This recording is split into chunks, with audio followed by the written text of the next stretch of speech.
오늘 말씀의 제목은 복음의 양면성을 통해 드러나는 하나님의 영광이란 제목으로 말씀을 나누겠습니다. 우리가 계속 하나님의 예정에 대해서 배워가고 있습니다. 그 하나님의 예정을 이야기할 때 우리는 죄에 대한 이야기를 먼저 이야기를 했어요. 왜냐하면 우리가 타락한 존재여서 하나님의 애정하심이 있어도 우리는 그 애정하심을 볼 줄 모릅니다. 그래서 하나님께서는 죄와 비참 가운데 살아가고 있는 우리의 형편을 알게 하시기 위해서 우리에게 복음을 주셨습니다. 그러할 때 우리는 드디어 우리의 상태에 대해서 조금씩 보게 되는 것입니다. 그래서 하나님께서는 율법을 통해서 예수 그리스도를 약속해 주시고 예수 그리스도를 보내심으로 말미암아 죄를 알게 하신 것뿐만 아니라 죄의 문제를 벗어날 수 있는 그 방편을 열어놓으셨던 것입니다. 그래서 이 방편이 우리에게 오는데요, 그냥 오는 게 아니라 사람, 복음 전도자, 설교자를 통해서 복음이 우리에게 오게 됨을 도르트 신조 첫째 교리 3조에서 지난주에 우리가 밝혔습니다. 물론 인류가 죄로 말미암아서 하나님께 영원한 형벌을 받아서 마땅합니다. 그런데 하나님께서는 그 속에서도 긍휼을 열어놓으신 것이죠. 그래서 예수 그리스도를 우리에게 보내셨습니다. 그렇다면 복음 대신 예수 그리스도를 보내실 때에 사람의 반응은 당연히 감사하고 자신의 전 존재를 그리스도께 의탁해야 되는 것이 당연한 반응입니다. 그런데 실제로 그러하냐라는 거죠. 그런데 실제로 그렇지 않다라는 거예요.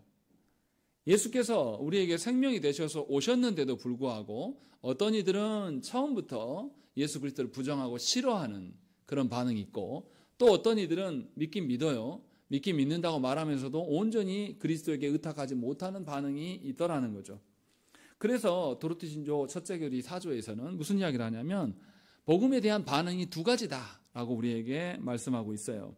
그래서 오늘 주보를 봐보세요. 제4조의 제목이 굵은 글씨로 뭐라고 되어 있습니까? 이중의 결과라고 되어 있어요. 분명하게 두 가지의 결과를 가져온다라고 밝히고 있는 것입니다. 복음을 주면 우리는 기대하기를 어떻게 기대합니까? 늘 복음을 주면 긍정적인 결과가 있기를 우리는 소망합니다. 그런데 분명하게 복음을 주셨음에도 불구하고 믿는 자가 있고 믿지 않는 자가 있다라고 분명하게 밝히고 있는 겁니다. 이것에 대해서 오해하는 자들이 있습니다. 복음의 능력이 부족한 것인가? 라는 오해를 할 수가 있습니다. 그러나 그렇지 않다라고 지금 말하고 있어요. 왜 두 가지 반응을 보이시고 두 가지 반응을 보이게 하신 목적이 도대체 무엇인가? 라는 것을 오늘 설교의 주제에서 이것이 드러난다는 것이죠. 그러면 우리가 이제 하나씩 살펴봐야 돼요. 먼저 복음을 전달했을 때 복음을 받아들인다라는 그 의미가 무엇인지를 먼저 우리가 알아야 됩니다. 복음을 받아들인다는 것은 복음이 무엇인지, 복음의 실체가 무엇인지 모르고 그냥 내가 믿는다, 내가 사람이 결정해서 받아들일 수 있는 그런 게 아니에요. 복음을 받아들인다는 것은 복음으로 인해서 자신의 상태가 어떠한지를 발견하는 겁니다. 자신의 상태가 죄와 비참의 상태에 있어요. 자신은 자신의 능력으로, 자신의 그 어떠함으로 하나님을 볼 줄 몰라요. 하나님의 것을 선호하지도 못하고 하나님의 것들을 추구할 수도 없습니다. 원래 우리가 그런 상태임을 보게 되는 것. 마치 우리가 눈이 있어도 보지 못하고 우리가 입이 있어도 하나님을 찬양할 수가 없고 우리의 발과 손이 다 있음에도 불구하고 우리의 그 삶에 지향하는 바가 하나님과 상관없는 것을 향해 지향하고 있다. 이 사실을 먼저 보게 하는 거예요. 이것을 인정하는 자. 그래서 내가 죄인인 것을 깨닫고 비참 가운데 있는 것을 인정하는 인정하는 사람이 그 죄를 용서받을 수 있는 방편이신 예수 그리스도에게 자신을 내어주는 겁니다. 이것이 복음을 수용한다, 복음을 받아들인다라는 그런 의미예요. 그러니까 자신의 뜻대로가 아니라 그리스도께 자신을 온전히 내놓는 겁니다. 그러니까 복음을 받아들인다라는 것은 단지 머리로 안다라는 의미가 아니에요. 개혁주의를 추구하는 분들 중에서 신앙을 지식으로만 생각하는 분들이 간혹 있습니다. 그런데 성경에서 봐보세요.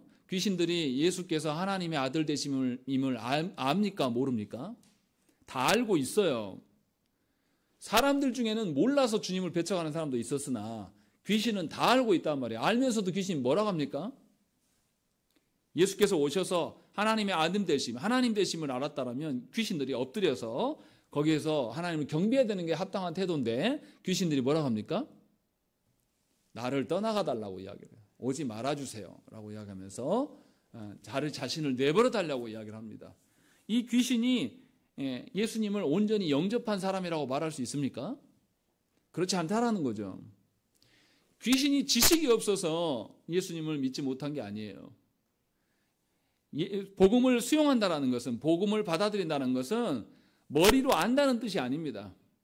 나의 존재론적으로 내 존재 전체가 그리스도께 맡겨져야 된다라는 것을 깨닫고 주님께 늘 묻고 구하게 되는, 다시 말하면 예수 믿는다라는 것, 복음을 수용한다라는 것은 총체적인 삶의 전환이에요.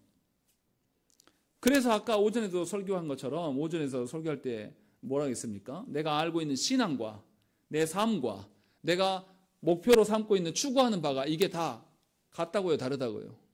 같은 것이 예수 그리스도를 믿는 거다라고 분명하게 말씀드린 거예요. 그러니까 예수 믿는다라는 것은 내 삶이 개혁이 될 수밖에 없어요. 예수 믿기 전에 세상 것에서 위로를 받고 세상권에서 안식을 취했던 사람이 예수 믿었는데도 여전히 그것으로 인하여서 살아간다라면 그 사람은 참으로 복음을 수용한 사람이라고 말하기 어렵다라는 것이죠. 더 쉬운 이야기로 이야기하면 예수를 믿었는데요, 그 하찮은 담배를 못 끊는다? 물론 담배가 중요한 건 아닙니다. 그런데 예수를 믿고 따름에 있어서 담배를 못 끊으면 그 사람이 정말로 예수 그리스도를 믿는 사람인가? 라고 도리어 반대로 물어볼 수가 있는 거예요. 그거 간단한 거잖아요. 우리 건강 때문에도 끊는 사람들이 있어요. 그런데 그것을 못 끊어요. 담배가 주는 위로와 위안이 더 크다고 생각하기 때문에 못 끊는 사람이 생겨날 수 있는 거예요. 제 말을 오해하시면 안 됩니다. 예수 믿으면 무조건 담배 끊을 수 있다, 이 말로 하는 게 아니에요. 제가 말씀드리는 것은 예수 그리스도를 의존하는 것이 과연 우리에게 장애물이 되고 짐이 될 수 있겠는가라는 것을 묻고 있는 겁니다. 그래서 복음을 수용한다라는 것은 분명하게 하나님을 향하여서 갈망하는 겁니다. 내 안에 죄가 있는 것, 내가 하나님을 의존하지 못하는 것에 대해서 이게 큰일인 것을 깨닫고 이것에 대해서 놀랄 수 있는 거예요. 그러면 우리가 생각을 해봐야 됩니다. 한국 교회에서 통용되고 있는 것, 영접기도 있잖아요. 영접기도. 나를 따라하세요. 내가 영접기도하고 하면, 따라하면 당신 구원받습니다 라고 말한 거는, 영접기도 하면 정말 구원받습니까? 그렇지 않아요. 영접기도 했다고 해서 구원받는 게 아니란 말이에요. 복음을 수용한다는 것은 누가 하신 것을 믿는 겁니까? 예수께서 하신 것을 우리가 믿는 거예요. 우리가 뭐 했다고 해서 구원받는 게 아니란 말이에요. 그런데 한국교회에서 너무나 거짓되게 통용되는 게 뭐냐면 영접기도예요. 그래서 성도들 거기서 위로받습니다. 우리 아버지가 돌아가시기 직전에 영접기도를 했다고. 그러니까 목사님 구원받은 거 아닙니까? 라고 물어봐요. 그럼 제가 뭐라고 답할까요? 모릅니다. 이게 정답이에요. 하나님께서 정말로 그 영혼을 마지막에 불쌍히 여기셔서 그리스도를 온전하게 믿고 의탁하면서 영접기도를 한 것인지, 아니면 행위로서 지푸라기 잡는 심정으로 내가 이제 곧 죽을 텐데 지옥 가면 안 되니까 지금이라도 한번 해봐야 되겠다라서 한 것인지 우리는 알 길이 없어요. 모릅니다. 그런데 모르는 일을 가지고 마치 그런 것처럼 말하는 경우가 허다합니다. 이것은 믿음이 아니에요. 그러니까 복음을 온전히 받아들인다, 수용한다라는 의미를 우리가 좀 더 깊이 있게 생각을 해봐야 돼요. 그렇게 간단하게 우리가 아주 손쉽게 믿어 안 믿어, 믿어 군, 안 믿어 군 없어, 이렇게 말할 수 있는 것이 아니라는 거죠. 우리의 삶 전반에서 예수 그리스도를 앙망하고 추구함이 있는가가 복음을 수용한다는 의미예요. 이 말을 다시 또 생각하면, 그러면 우리는 예수 믿으면 복음을 수용하면 완벽해지는 것이냐, 그 말을 하는 게 아닙니다. 우리는 불완전해도 우리가 믿는 바가 사람이 행한 일입니까? 하나님께서 행하신 일입니까? 하나님께서 행하신 일이에요. 나는 불완전해요. 나의 행할 것과 나의 어떠함은 여전히 불완전해요. 그런데 나의 불완전함을 뭘로 해소하는 것이죠? 하나님의 완전한 힘으로 해소하는 것이 복음을 받아들인다는 의미예요. 그러니까 예수를 믿는 것은 자기를 부인하고 뭐를 지고 따르라고요? 자기 십자가를. 이 십자가 누가 주셨습니까? 하나님께서 우리에게 주신 사명, 하나님께서 주신 우리의 살아가야 될 그 길, 이것을 지고 주님을 따라가는 거예요. 그런데 그 십자가를 지는 것도 내가 질 수 있는 게 아니라 주님의 완전함 속에서 가능하다라는 것을 말씀하고 있는 거예요. 그러니까 사람의 행위로 인하여서 무엇인가 된 거냐 안 된 거냐 말하지 말라라는 겁니다. 굉장히 위험할 수 있다는 것이죠. 복음을 정말 수용하는 자는 그리스도를 갈망합니다.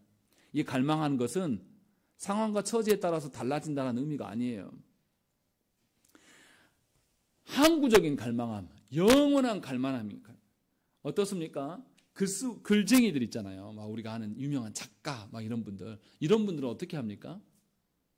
자기 집에서 자기의 글 쓰는 그 책상에 앉았을 때만 글을 씁니까? 아니면 돌아다니면서도 뭐가 있으면 다 메모해 놓습니까? 놀러 가서도 뭐 방송국에 인터뷰하러 가서도 생기면 다 정리해놔요. 조정래 작가 그 이야기를 하시더라고요. 뭐 하든지 돌아다니면서 뭔가 쓸거리가 생기고 하면 전부 기록해놓고 잊어버릴까봐 다 해놓고 나중에 그 작업대에서 다시 정리한다는 거예요.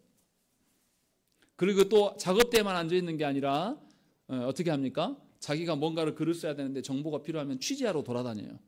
그러니까 자신의 삶의 방향과 목적이 글 쓰는데 다 완전히 그쪽에 향해 있는 거죠. 그래서 한 번도 거기 써나지 않는 겁니다. 그런데 내가 글 쓰는 게 매여 있다고 해서 내가 거기에 노예처럼 너무 힘들어 죽겠다 이게 아니라 이것이 기쁨이에요. 이것이 즐거움이 되는 거예요.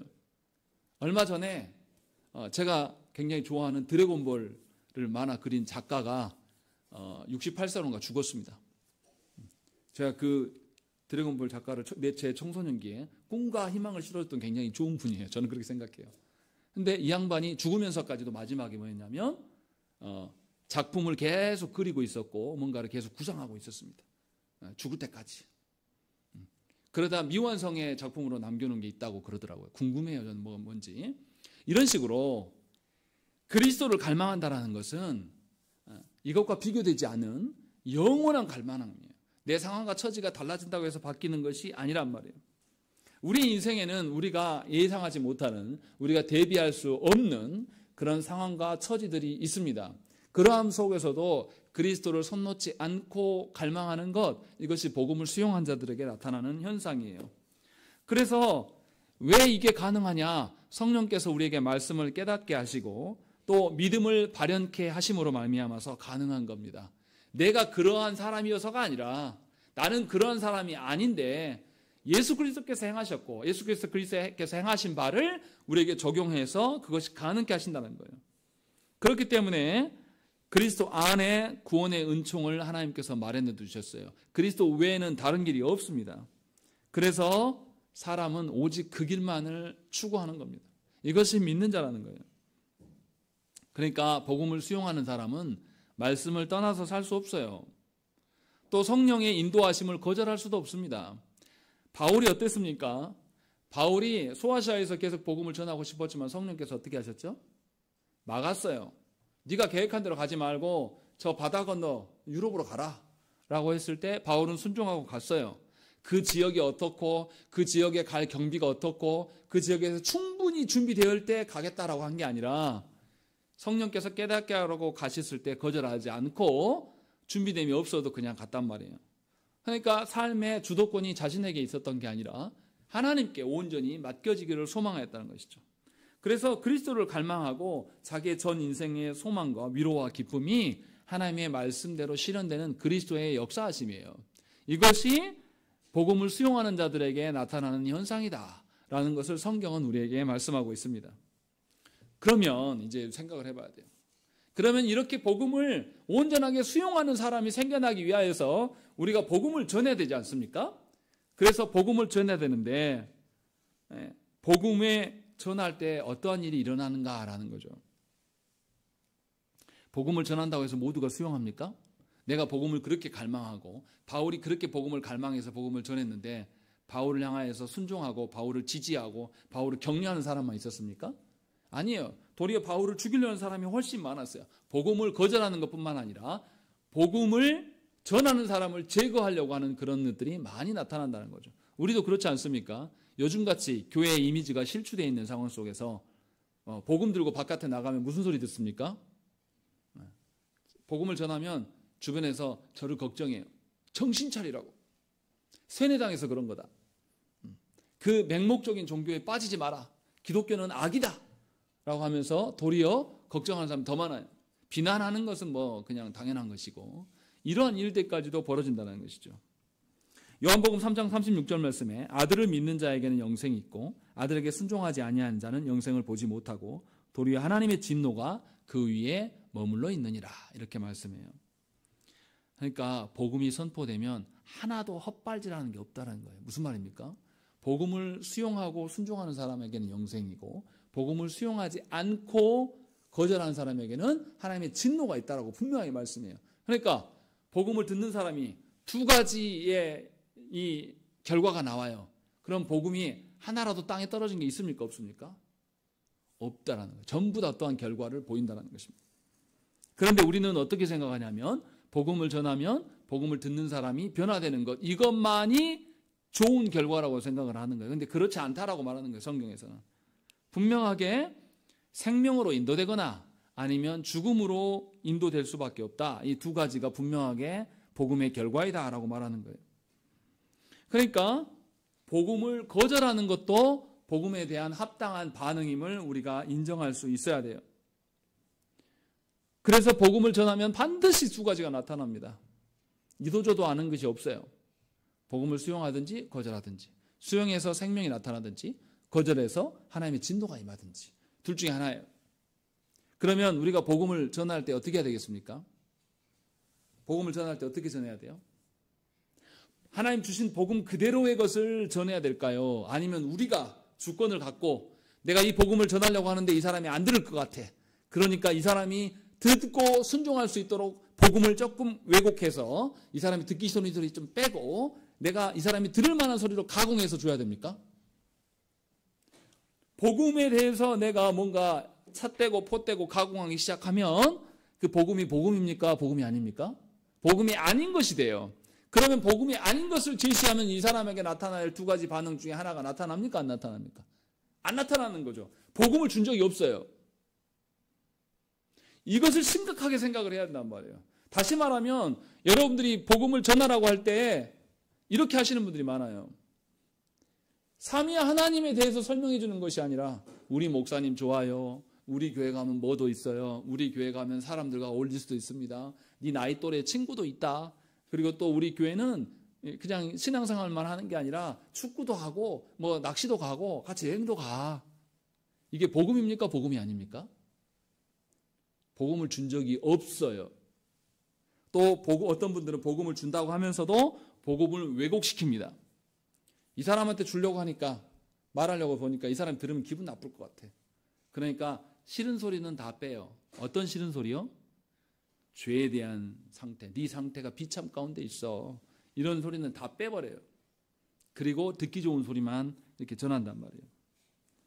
조국 교회가 그렇게 해왔습니다. 그래서 어떻습니까? 복음을 전하는 설교자들이 온전한 복음을 전하지 않아요. 사람들을 과도하게 존중합니다. 복음은 무시해요. 복음은 훼손당해도 괜찮아. 그런데 우리 성도들이 복음을 듣고 상처받으면 돼요, 안 돼요? 안 된다라고 생각을 한 거예요. 그래서 설교자들이 뭐 하냐면 불신자들의 입장에서 복음을 전하는 경우가 훨씬 많습니다. 이것은 복음을 전한 것이 아니에요. 그러니 하나님 말씀하시는 결과가 드러나지 않습니다. 영혼 구원을 목적이라는 미명 아래 그것을 명분으로 삼아서 복음을 다른 걸로 대체하는 경우가 훨씬 많습니다. 복음이 아니라 뭐합니까? 여러분들 들어보셨어요 다. 고구마 전도왕 들어봤습니까? 안 들어봤습니까? 그게 복음으로 복음을 전한 겁니까? 아니면 방편을 이야기한 겁니까? 복음 말한 적이 없어요. 그 사람들은. 진돗개 전도왕 또 두부 전도법 이런 것들 한국교회에서 다 한 번씩 휘날렸던 거예요. 정말 그렇게 하면 복음이 전도가 됩니까? 제가 부목사 때 해피데이라는 그런 프로그램이 있었어요. 그거 아니 진리입니다. 진려. 3개월 전부터 몇 주 차에는 그 사람한테 가서 무슨 선물하고 몇 주 차에는 또 무슨 선물하고 아주 징하게 시켜요. 그래서 해피데이를 끝나고 나면 성도들이 다 파김치가 됩니다. 1년에 한 번씩 그걸 계속했어요. 미친 짓이에요. 복음을 한 번도 설명하지 않습니다. 뭐만 하냐면 잘해줘요. 계속. 그래서 딱딱 교회가 그때 되면은 성도들한테 문자를 보냅니다. 이번에 무슨 선물 보내세요? 보냈는지 확인하고. 무슨 일인지 모르겠어요. 근데 그런 거를 교회가 총력을 기울여서 합니다. 이거는 복음을 준 게 아니에요. 또 어떤 경우 있습니까? 몇 명 전도하면 금 한 돈 줄게. 이런 거 봅니까? 안 봅니까? 흔하게 봅니다. 또 어떤 큰 교회에서는 복음 전도하기 위해서 지금 아니고 한 15년 된 것 같아요. 15년, 20년 된 것 같아요. 그 교회가 딱 그 교회, 대형 교회가 그 자리에 들어가서 아이들한테 전도하려고 교회 오는 사람들 때 500원씩 줬습니다. 500원짜리 동전 하나씩. 오는 사람 다 줬어요. 이게 복음을 전도한 겁니까? 아이들의 탐욕을 불러일으키면서 복음을 얼마나 하찮은 것인가를 교회가 입증했다는 거죠. 그러면서도 그 교회가 회개하지 않아요. 수많은 그 지역에 있는 작은 교회들이 그 교회에 대해서 원성했어요. 이렇게 하지 마라. 왜 돈으로 하냐라고 이야기했지만 진행했어요. 그 광주에 있는 교회입니다. 멀리 있지 않아요. 이런 것을 복음이라고 이야기를 한 겁니다. 그러니까 사람 많이 불러 모으는 것이 복음의 능력이 아니에요. 한 사람에게 복음을 전해도 이 사람이 하나님의 말씀을 거절하든지 하나님의 말씀 앞에 순종하여서 회개하든지 둘 중에 하나가 나타나는 게 복음의 능력이란 말이에요. 그런데 우리가 그것을 믿지 않는단 말이에요. 그래서 내 스스로가 누구에게 복음을 전할 때 반드시 회개해야 되라는 것을 전제로 하면서 나아가요. 그러니까 복음이 어렵죠. 복음의 그 결과를 누가 책임져야 되는 거예요? 여러분 각자가 책임지려고 하는 거예요. 이게 교만 떠는 겁니다. 복음에 대한 결과는 우리가 알지 못해요. 아무리 여러분들이 구원하고 싶지만 여러분들의 친한 친구, 여러분들의 정말로 사랑하는 자녀들, 또 여러분들의 배우자라 할지라도 하나님이 택하시지 않으면 복음에 대해서 거절 반응이 나타나는 게 정상이라는 거예요. 분명하게 그것을 수용하라는 거죠. 그러니까 영혼 구원이 중요하기 때문에 어떤 수단과 방법을 가리지 않고 전도한다는 것이 옳은 일이냐라고 생각을 해봐야 돼요. 옳지 않다는 겁니다. 구원의 유일한 방법은 예수 그리스도예요. 예수 그리스도를 제시하지 않으면서 그 영혼에게 내가 전도했다. 예수 그리스도에 대한 그 복음에 대한 내용들을 그에게 전하지 않으면서 전도했다라는 것은 거짓말이에요. 하나님이 허락하신 방편이 아닌 것을 계속 활용한 겁니다. 다시 말하면 복음이 없는데 계속 교회에 오라고 했던 것은 전도입니까? 마케팅입니까? 그냥 마케팅한 거예요. 이것을 구분하지 못해서요. 제가 부목사 때 무슨 소리 들었냐면 그 교회 안수 집사님한테 그런 얘기 들었다니까요. 목사님은 너무 마케팅 모르는 것 같아. 내가 아는 보험사 거기에 홍보팀 있는데 그 사람 전국에서 1위 한 사람인데 그 사람한테 가서 배우라고. 전 그 소리도 들어봤어요. 제가 보험 판매하려고 지금 목회합니까? 근데 성도, 그것도 안수집사라는 사람이 그런 이야기를 한단 말이에요. 이 사람은 전도와 홍보를 구분하지 못하는 사람입니다. 그러니 분명하게 알아야 돼요. 복음을 무시하시면 안 됩니다.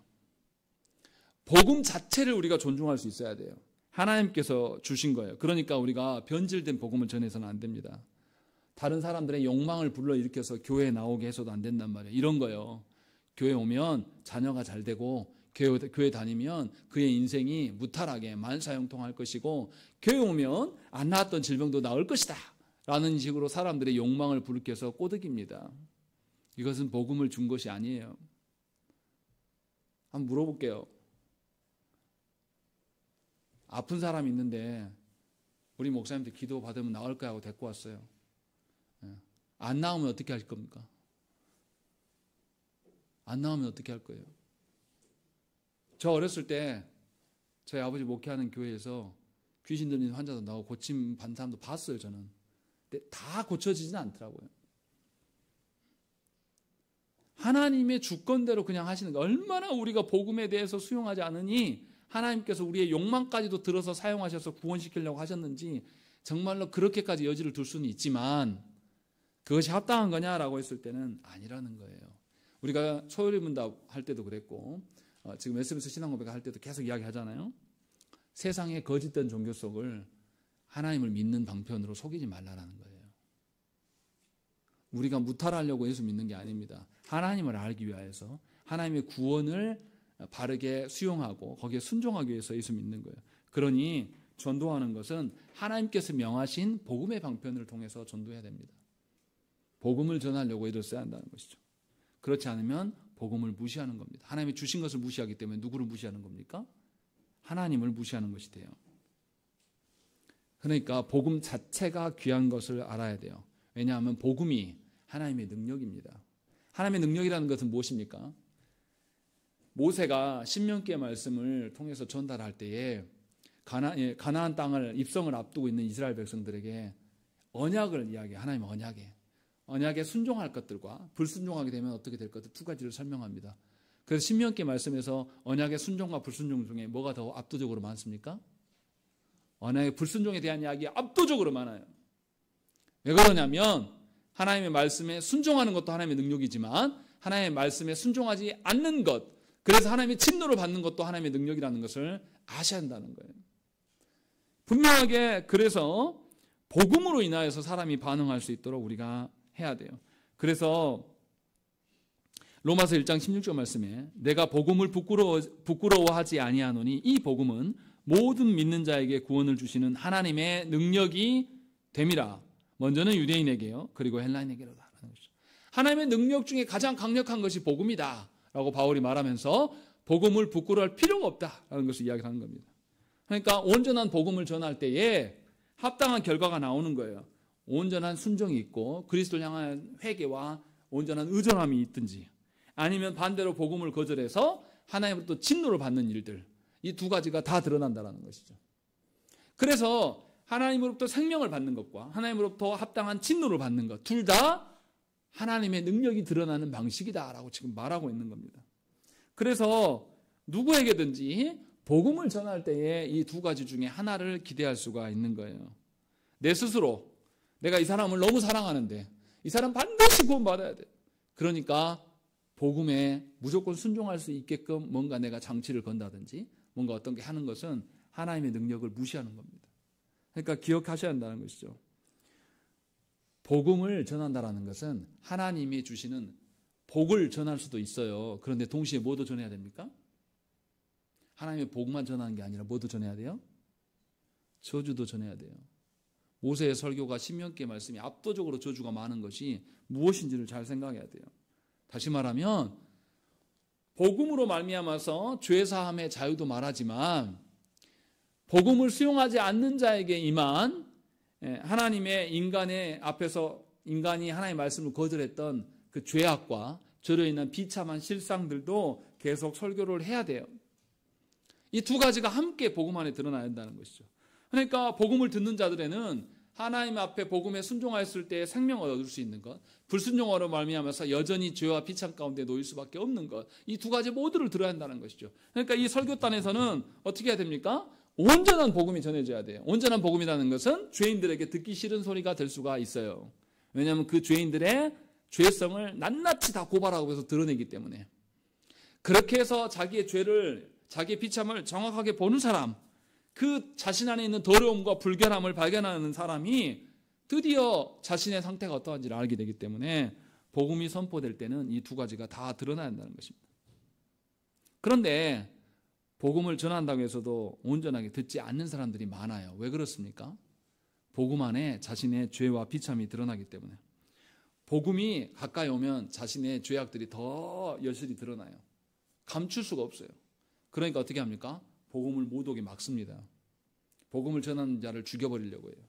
그렇게 해서 자신의 죄악을 감출 수 있고 스스로 어떻게 살아갈 수 있을 것처럼 착각하는 것입니다. 고린도전서 15장 50절의 말씀에 형제들아 내가 이것을 말하노니 혈과 육은 하나님 나라를 이어받을 수 없고 또한 썩는 것은 썩지 아니하는 것을 유업으로 받지 못하느니라 라고 이야기하고 있어요. 예수 그리스도를 갈망하지 않는 사람들은 여전히 혈과 육에 속한 삶을 살아요. 이 땅의 것으로 만족하면서 살아간단 말이에요. 그래서 혈과 육에 살아가기 때문에 자신의 죄를 보고 자신의 치부를 드러내는 것에 대해서 굉장히 싫어합니다. 세상 사람들은 그래서 뭐를 좋아합니까? 세상 사람들은 공정을 원하지 않아요. 여러분들 곧 있으면 선거철이 앞두는데 사람들이 누구를 뽑습니까? 정말로 국가와 민족을 위한 그런 공의로운 국회의원을 뽑습니까? 아니면 내가 속해 있는 이 지역의 유익을 갖다 줄 사람을 뽑습니까? 국가와 공의 이런 거 필요 없어요. 내가 사는 동네에 국가에 있는 재원을 얼마나 끌어오는가. 사람 다 이런 사람 선택한단 말이에요. 그러니까 불의한 사람들이 막 선택되고 이 불의한 자가 또 뭐냐면 그 지역민에게는 퍼주고 뭐 하지만 다른 데서 가져올 때 불법도 자행해요. 그러면서 뭐라 그러냐면 나는 내 지역구를 위해서 일했다. 라고 이렇게 한단 말이에요. 그러니까 어느 지역에 가면 그 좋아하는 당만, 호남에서는 민주당, 경상도에서는 국민의힘, 그 깃발만 달고 나면 무조건 당선되는 겁니다. 국민들에게 공의와 어떠한 게 없어요. 왜 그러냐?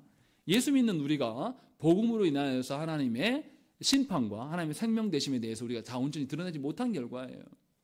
그래서 그렇게 되는 것이죠. 분명하게 복음 선포로 인하여서 하나님의 진노와 저주가 얼마나 무서운 것이고 극한 죽음을 맞게 되는가라는 것이 다 드러나야 돼요. 그래서 복음은 세상의 논리하고 전혀 다른 겁니다. 그래서 복음을 들이대면 사람들이 굉장히 낯설어해요. 여러분들도 제가 이 교회에서 계속 말씀드리잖아요.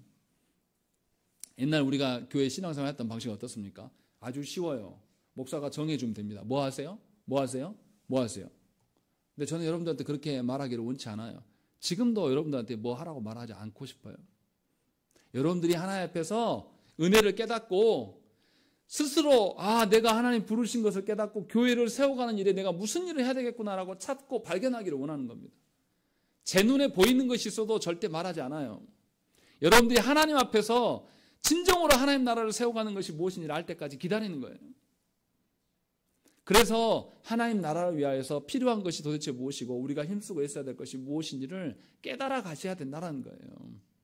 다른 교회처럼 쉽게 청소당 한번 정해주고 그 주에 누가 하세요? 누가 하면 뭐 청소당 때는 좋겠죠. 그 일을 한다고 해서 그것이 우리 자체가 변화되는 겁니까? 우리가 하나님 나라를 알아가는 걸까요? 전혀 그렇지 않습니다. 그래서 기다리는 거예요.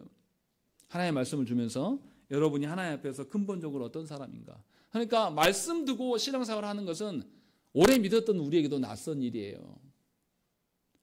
저도 그런 상황 속에서 자라지 않은 사람인데 말씀 앞에서 그렇게 해보려고 계속 목회하면서 힘쓰는 거예요. 그래서 여러분들한테 뭐 하세요? 뭐 하세요? 짐지우지 않습니다. 하나님의 말씀, 하나님의 나라와 교회가 얼마나 선하고 귀한 것인가 여러분들이 깨달아서 그 나라를 세우기 위해서 주님 앞에 씨름하기를 원하는 겁니다. 그래서 정작 무엇이 중요한가를 깨달아야 돼요. 교회는 무슨 일이 가장 중요하겠습니까? 무슨 일이 가장 중요하겠어요? 하나님의 말씀을 먹고 말씀대로 살아보는 거예요. 그래서 영혼이 변화되는 거예요. 교회 안에서 가장 중요한 것은 말씀을 가르치고 배우는 일이에요. 다른 어떤 일보다 그것이 가장 중요합니다. 설교를 하고 있는데 중간에 밥하러 간다? 이건 말도 안 되는 이야기예요. 밥 안 먹으면 되죠. 좀 맛없는 밥 먹으면 되죠. 뭐가 중요합니까? 또 우리 교회는 맨날 예배만 드려. 뭐 프로그램이 없어. 그럼 반대로 프로그램은 엄청 많아요. 정말 말씀은 없어요. 그럼 교회입니까? 먼저 교회여야죠. 그리고 나서 프로그램이나 무슨 성도의 성도의 교제도 사실은 복음에서 나와요. 그러니까 잘 깨달으셔야 한다는 것이죠. 사람들이 왜 복음을 거부하는가? 원래부터 복음은 낯선 것이에요. 그리고 하나님의 능력이기 때문에 우리에겐 더더욱 낯선 것입니다. 그래서 믿으라고 말씀드리는 거예요. 우리에게 낯선 것이고 하나님이 행하시는 것이기 때문에 복음에 의존해야 됩니다. 복음을 깨닫게 하는 분도 누구시냐면 성령님이에요. 복음을 깨닫게 하고 성령께서 우리에게 그 그리스도의 은총을 덧입혀 주시지 않으면 우리는 절대로 복음을 수용할 수가 없습니다. 그래서 성자와 성령 하나님과 성부의 사랑을 경험한 자만이 복음을 깨달아 알아갈 수가 있는 것입니다. 그래서 오늘 오전에 설교에도 나왔잖아요. 로마서 8장 7절 말씀에서 육신의 생각은 하나님과 원수가 되나니 이는 하나님의 법에 굴복하지 아니할 뿐 아니라 할 수도 없음이라 라고 말하고 있는 겁니다. 하나님의 방식대로 성령이 이끌어간 대로 내가 살아가는 것이 아니라 내 생각대로 이 땅의 삶의 어떠함으로 인하여서 뭔가를 결정하고 살아가는 것은 하나님과 원수가 된다라고 분명하게 밝힙니다. 그래서 사람들이 타락한 존재들은 복음을 싫어합니다. 복음 듣기를 그토록 싫어해요. 제가 목사 돼서 계속 복음을 전할 때마다 제가 여러 번 들었던 이야기예요. 목사님 설교하면 힘이 빠진다. 목사님 설교하면 맨날 죄 이야기하고 찍는 소리에서 듣기가 싫다.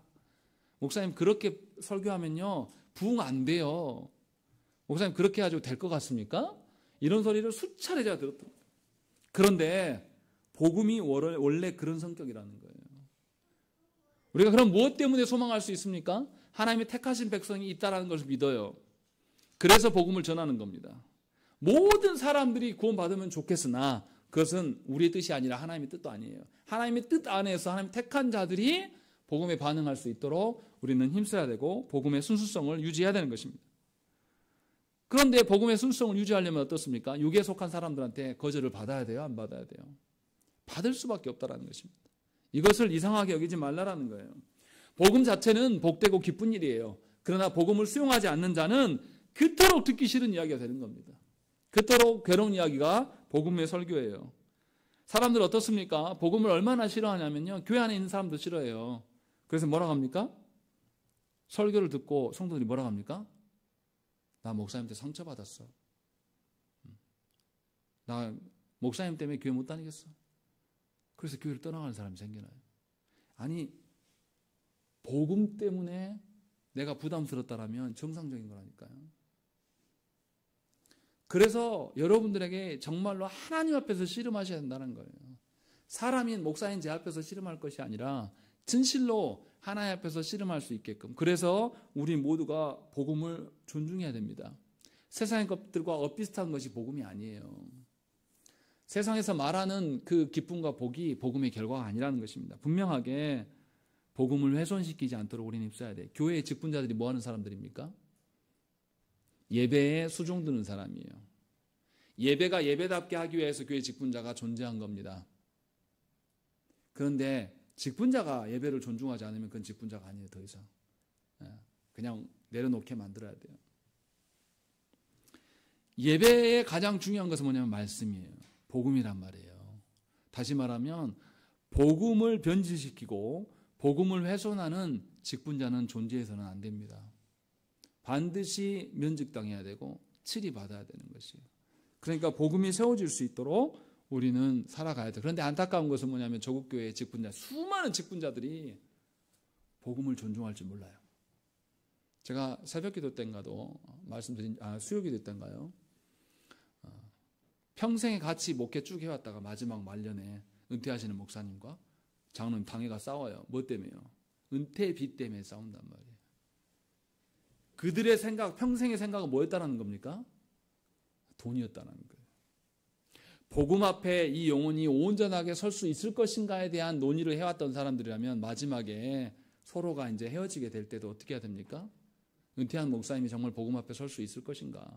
또 남겨진 성도들은 복음 앞에 온전히 설 수 있으니까 이 논의를 서로가 해야 돼요. 그런데 그렇게 논의하는 교회 제가 거의 못 봤어요.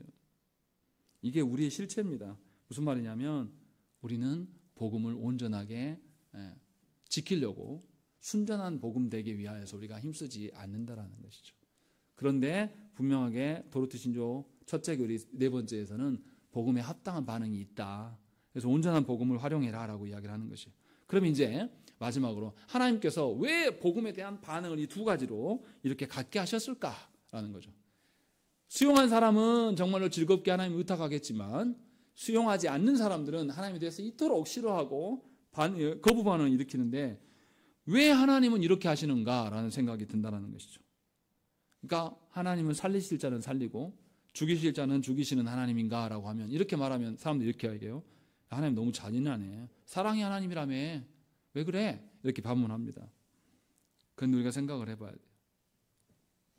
오늘 사조에도 그게 나와 있어요. 첫째 줄부터 한번 읽어보시겠습니다. 첫째 문장만 읽겠습니다. 시작.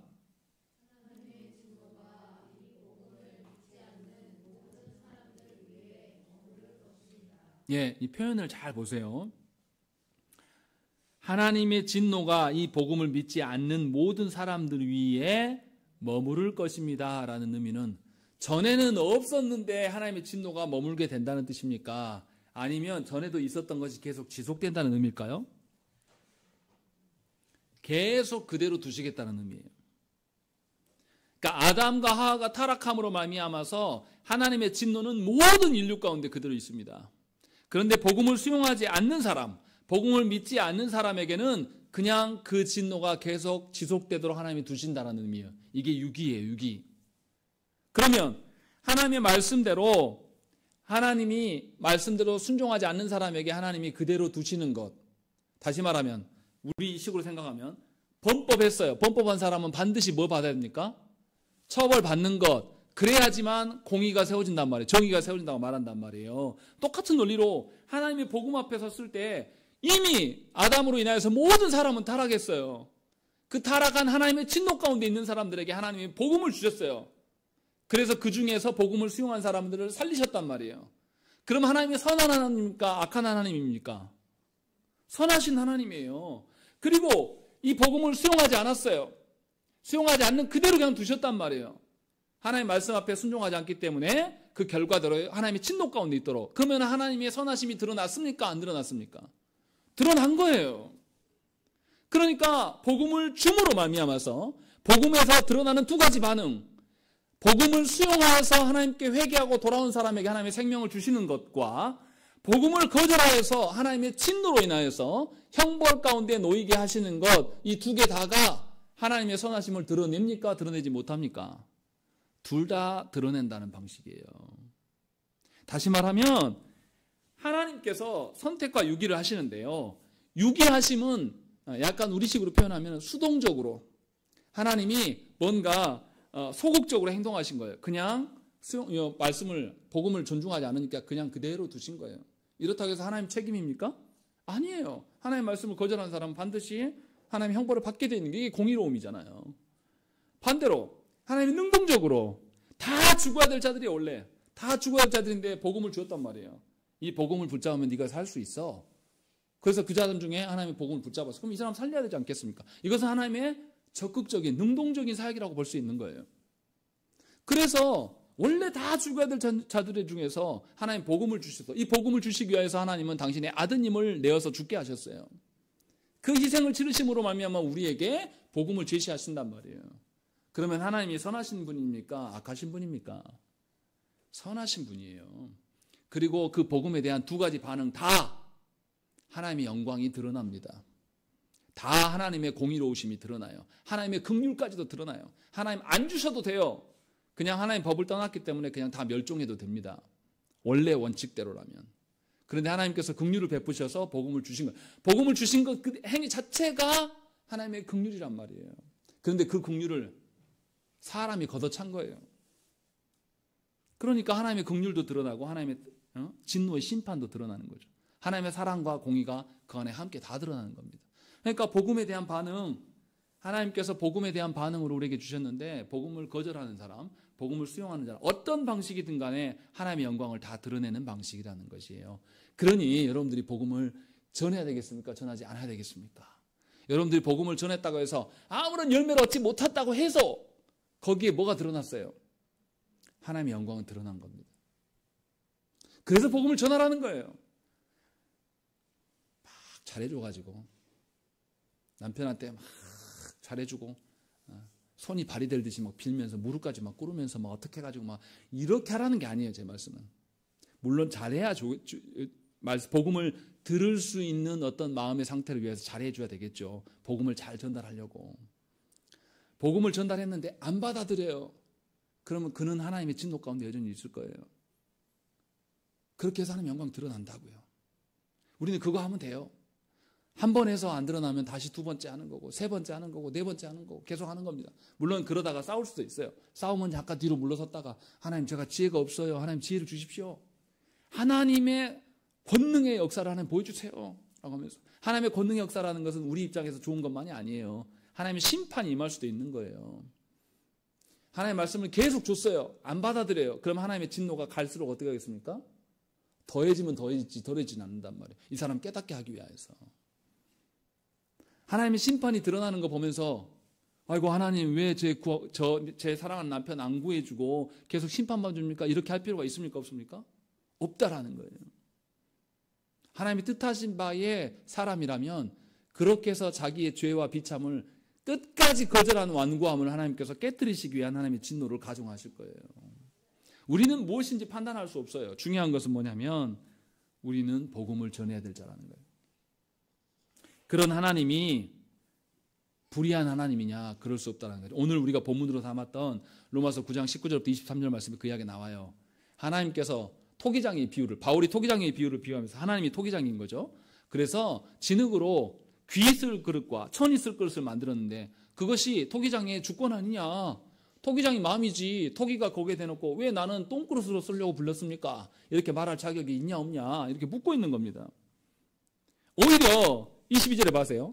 만일 하나님이 그의 진노로 보이시고 그의 능력을 알게 하고자 하사 멸하기로 준비된 진노의 그릇을 오래 참으심으로 관용하시고 라고 되어 있어요.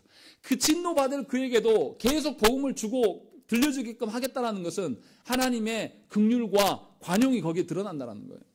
이미 심판받아서 죽어도 마땅할 자인데 그에게 뭐예요? 살 길을 하나님은 다시 제시하는 거예요. 이것이 하나님의 긍휼이라고 지금 말씀하고 있는 거예요, 바울은. 그러니까 그에게 잘해주는 것이 문제가 아니라 그에게 뭐가 들려져야 돼요? 복음이 들려지도록 할 수 있는 것이 우리가 해야 될 일이라는 거예요. 다른 게 아니라. 복음을 전해주면 죄 있는 사람, 비창 가운데 있는 사람이 복음을 좋아한다고요, 싫어한다고요? 싫어할 수밖에 없어요. 그것을 이상하게 여기지 말라라는 겁니다. 그에게 하나님의 긍휼이 임한 거예요. 그래서 그의 완고함을 자신이 스스로 볼 수 있도록. 혹시나 복음을 계속 전하다가 저는 그런 분들 이야기를 많이 들었어요. 혼자 믿다가 평생에 남편에게 복음을 전했더니 어쩔 때는 막 화도 냈다가 남편이 자기 두들겨 패기도 하고 예수 믿는다고 해서 자기 시아버지가 두들겨 패고 머리카락 잡고 동네 몇 바퀴 돌아버리고 막 그런 일들을 많이 목사님 내가 복음 전하려다 그렇게 두들겨 맞았어요. 그런 이야기를 들은 이야기 있어요. 하나님께서 그의 죄의 완고함을 하나님이 그에게 보이지 않으시겠냐 이 말이에요. 보이시겠죠.